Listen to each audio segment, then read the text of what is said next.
प्रतिबंधित सुगंधी तंबाखूची साठवणूक करणाऱ्या आरोपीविरुद्ध गुन्हा दाखल, 70,390 रुपयांचा मुद्देमाल जप्त.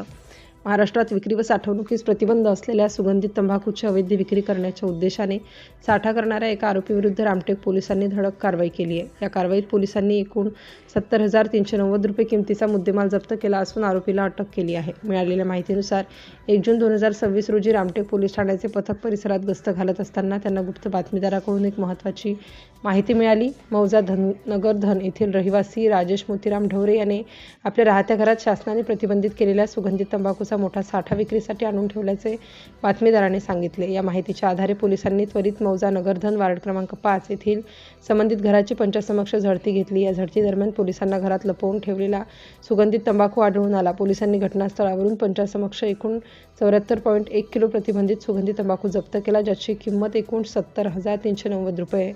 सदर प्रतिबंधित सुगंधित तंबाखू मानवी आरोग्यास आणि जीवितास अत्यंत अपायकारक आहे.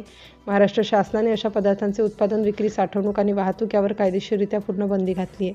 ही सर्व माहिती असतानाही आरोपीने केवळ स्वतःच्या आर्थिक फायद्यासाठी आणि छुप्या पद्धतीने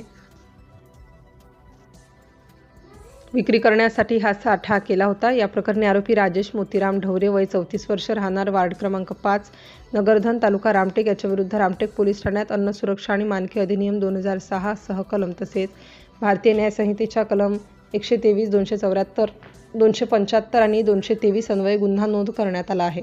पोलिसांमार्फत आरोपीला अटक करण्यात आली असून पुढील कायदेशीर कारवाई सुरू आहे. विशेष प्रतिनिधी चंदू मडावी.